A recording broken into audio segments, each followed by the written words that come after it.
বন্ধুরা, তোমরা কি কখনো এমন কাউকে দেখেছো যাকে যত বড় সমস্যাই আসুক না কেন সে খুব শান্ত থাকে?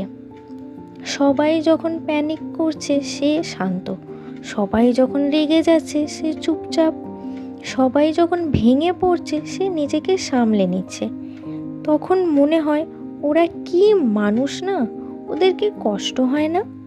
কিন্তু সত্যিটা জানো, শান্ত মানুষদের জীবন সহজ না। তারা শুধু ঝড়ের মাঝেও নিজেকে সামলাতে শিখেছে।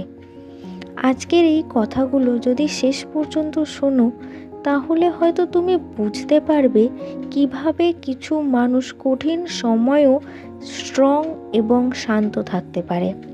প্রথমে একটা গল্প বলি তাহলে। তোমরা সবাই আজ ক্রিস্টিয়ানো রোনাল্ডোকে চেনো। আজ কোটি কোটি মানুষ তাকে দেখে, ইন্সপিরেশন নেয়। এক্সপেন্সিভ কার, ফেম, সাকসেস, কোটি কোটি ফ্যান্স।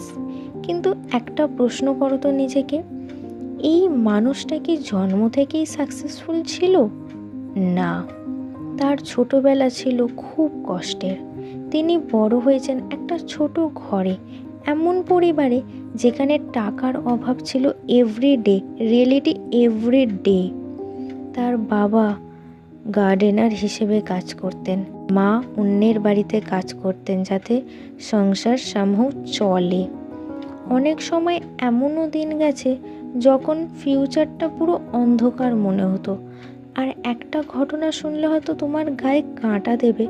ছোটবেলায় রোনাল্ডো এতটাই ফুটবল নিয়ে অবসেসড ছিল যে স্কুলেও শুধু ফুটবলের কথাই ভাবতো। একদিন টিচারের সাথে রাগের মুহূর্তে খারাপ বিহেভিয়ার করার কারণে স্কুল থেকেও প্রবলেম ফেস করতে হয়েছিল। মানুষ তাকে জাজ করেছিল, অনেকে ভাবতো এই ছেলে লাইফে কিছু করতে পারবে না। কিন্তু সবচেয়ে ইমোশনাল পার্টটা এখনও বাকি। মাত্র 12 বছর বয়সে সে নিজের ফ্যামিলি ছেড়ে অন্য শহরে ট্রেনিং নিতে যায়। একটা ছোট ছেলে, নিজের মা থেকে দূরে, ফ্যামিলি থেকে দূরে, একা। রাতে নাকি অনেক সময় কাঁদতো। কারণ ইমাজিন করো, 12 বছরের একটা বাচ্চা নিজের স্বপ্নের জন্য ফ্যামিলি ছেড়ে কমপ্লিটলি নতুন জায়গায় আছে। ভয় ছিল, চাপ ছিল, লোনলিনেস ছিল। কিন্তু সে একটা জিনিস করেছিল, সে যন্ত্রণাকে এক্সকিউজ বানায়নি, পাওয়ার বানিয়েছিল। আর তারপর লাইফ তাকে আর একটা বড় চ্যালেঞ্জ দিল। কি জানো, তার হার্ট প্রবলেম ধরা পড়ল। ডক্টরস বলেছিল ফুটবল কেরিয়ার শেষও হয়ে যেতে পারে। এখন একটু ভাবো, যে ছেলেটা ফুটবল ছাড়া কিছু ভাবতেই পারতো না, যার পুরো ড্রিম ফুটবল, সে শুনছে হয়তো আর খেলতেই পারবে না। এটা শুনে অনেক মানুষ হয়তো কমপ্লিটলি ভেঙেই পড়তো। বলো তো, লাইফ আনফেয়ার? কিন্তু রোনাল্ডো, সে গিভ আপ করেনি। ট্রিটমেন্ট করিয়েছে, রিকভারি করেছে, আবার মাঠে ফিরেছে। এবং শুধু ফেরেইনি, সে নিজেকে এমন লেভেলে নিয়ে গেছে যেখানে পুরো পৃথিবী তাকে রেসপেক্ট করে। এখন একটা জিনিস নোটিস করো, তার লাইফে প্রেশার ছিল না? ছিল। ক্রিটিসিজম ছিল না? ছিল। হেট ছিল না? অনেক ছিল। আজও মিলিয়ন্স মানুষ তাকে ক্রিটিসাইজ করে, কিন্তু সে কি প্রতিটা ক্রিটিসিজমের রিপ্লাই দিতে ব্যস্ত? না, সে নিজের কাজ দিয়ে আনসার দেয়। এটাই শান্ত মানুষের পাওয়ার। যখন সবাই আওয়াজ করছে, তারা নিজের লক্ষ্য নিয়ে সাইলেন্ট ওয়ার্ক করে।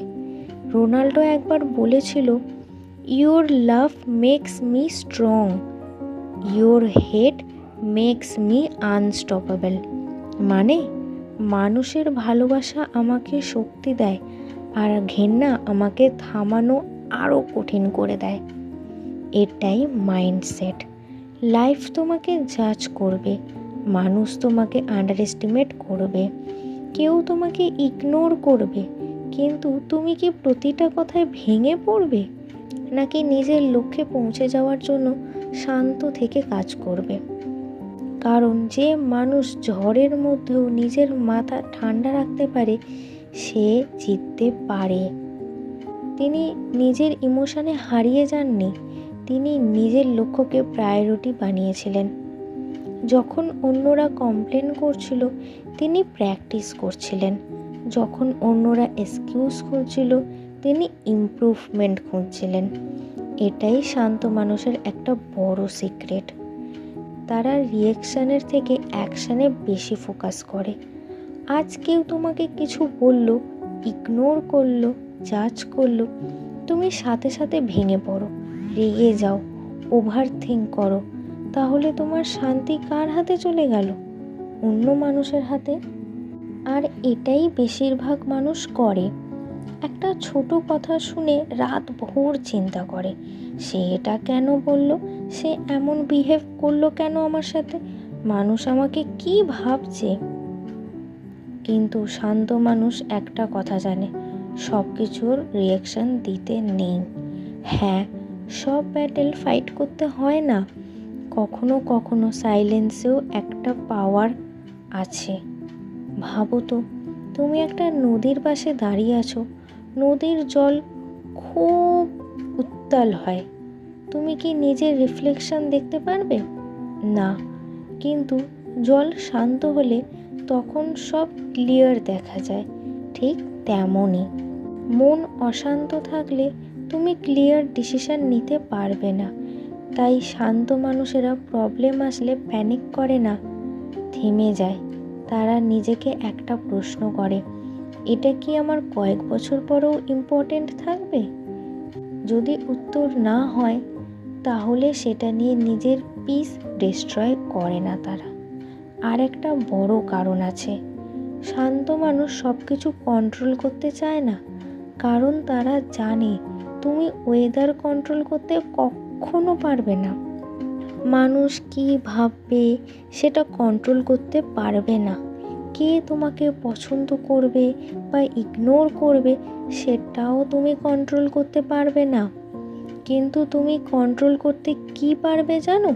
তোমার নিজের রিঅ্যাকশান। এবং লাইফ চেঞ্জ হয় এখান থেকেই।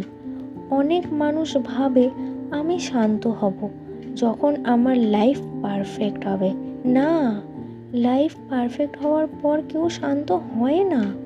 এটা তোমাদেরকে বুঝতে হবে। যে ইমপারফেক্ট লাইফের মাঝেও নিজেকে কন্ট্রোল করতে শেখে, সেই শান্ত হয়।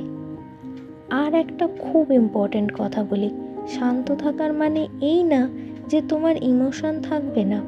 তুমি কষ্ট পাবে, তুমি কাঁদবে, তুমি ডিসঅ্যাপয়েন্টেড হবে। কিন্তু শান্ত মানুষদের ডিফারেন্স হলো, ওরা ইমোশনস ফিল করে, কিন্তু ইমোশনসকে নিজের লাইফ কন্ট্রোল করতে দেয় না। আজ কেউ তোমাকে ইগনোর করলো, তুমি নিজেকে শেষ ভেবে বসে থাকলে তোমার ক্ষতি। কেউ তোমাকে আন্ডার এস্টিমেট করলো, তুমি যদি প্রুফ করার জন্য নিজের পিস নষ্ট করো, তবুও তোমারই ক্ষতি। তাই একটা স্কিল শেখো, সব কিছু পার্সোনালি নেওয়া বন্ধ করো। কখনো মানুষ নিজের স্ট্রেসের জন্য রুড হয়, কখনো মানুষ নিজের পেনের জন্য দূরে সরে যায়।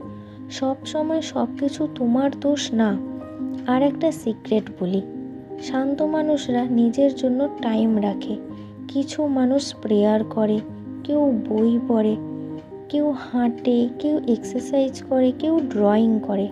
কারণ তারা জানে যদি নিজের মাইন্ডের যত্ন না নাও, তাহলে স্ট্রেস তোমাকে কন্ট্রোল করবে।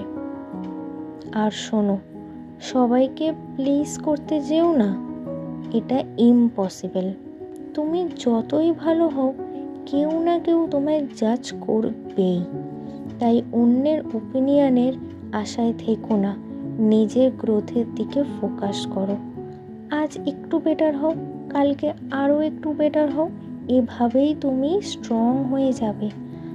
আর শেষে একটা কথা বলেই শেষ করব, শান্ত মানুষদের জীবন ঝড়হীন না, তারা শুধু ঝড়ের মাঝে দাঁড়িয়ে থাকতে শিখেছে। তাই পরের বার লাইফ তোমাকে চ্যালেঞ্জ দিলে সাথে সাথে ভেঙে পড়ো না, একটু থামো, একটু শ্বাস নাও, নিজেকে বলো এই সময়টাও কেটে যাবে, আর আমি আগের থেকে আরও স্ট্রং হয়ে বের হব। কারণ শান্ত মানুষ দুর্বল না, শান্ত মানুষ নিজের শক্তিকে কন্ট্রোল করতে শিখেছে। তুমি যদি নিজেকে শান্ত রাখতে শেখো সমস্ত পরিস্থিতিতে, আমার বিশ্বাস এমনকি তুমি নিজেকে নিজেও ফিল করতে পারবে যে হ্যাঁ, তুমি পারবে, তুমি নিজের লক্ষ্যে এগিয়ে যেতে পারবে এবং তুমি সকলের থেকে আলাদা হতে পারবে। যদি তোমাদের এই ভিডিওটা ভালো লেগে থাকে অবশ্যই এই চ্যানেলটাকে লাইক, শেয়ার অ্যান্ড সাবস্ক্রাইব করে দিও। Thank you.